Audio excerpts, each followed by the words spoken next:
The execution of Jane's husband, George Boleyn, took place on the 17th of May 1530. He was beheaded at Tower Hill with 4 other men, including Mark Smeaton, who had been tortured into making a confession. Anne Boleyn was executed by beheading 2 days later on the 19th of May. She was executed by a French swordsman who was personally sent for by Henry VIII from Calais. It has never been documented if Jane attended either of the executions. Following the downfall of Anne and George Boleyn, all the land Anne had acquired during her reign as queen. George's death also meant that without a male heir all of his fortune and property was also forfeit. Jane, though, would retain the title of Viscountess Rochford.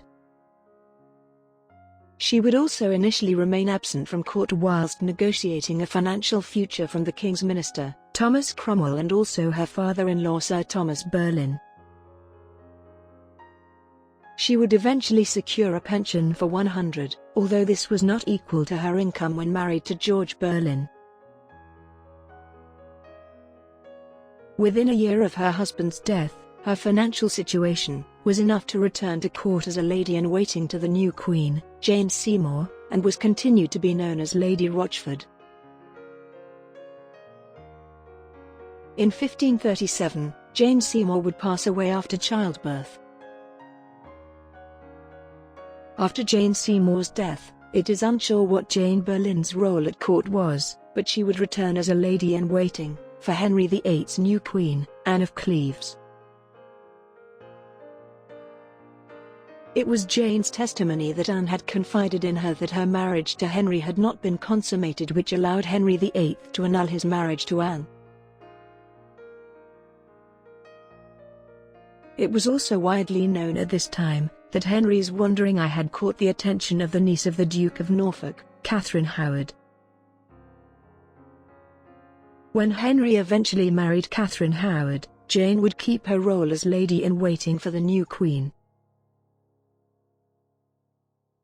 Later in 1540, rumors about Catherine's previous relationships before her marriage to the king surfaced at court. Thomas Cranmer, the Archbishop of Canterbury, would be appointed to lead the investigation. Whilst Catherine Howard was under house arrest at Syon Abbey in Middlesex. It was then discovered that Lady Rochford had been arranging secret meetings between Catherine Howard and Thomas Culpeper, a royal courtier and friend of Henry VIII. Whilst in imprisonment in the Tower of London in 1542, Jane would be continually interrogated for month after month but was never reportedly tortured.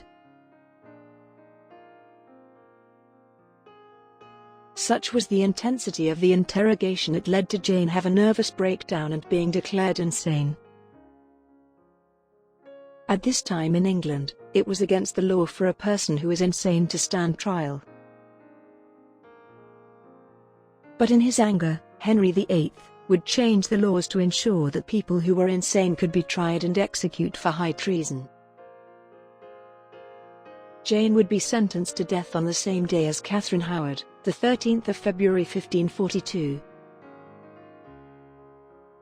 On the day of execution, at Tower Hill, Catherine Howard was executed first.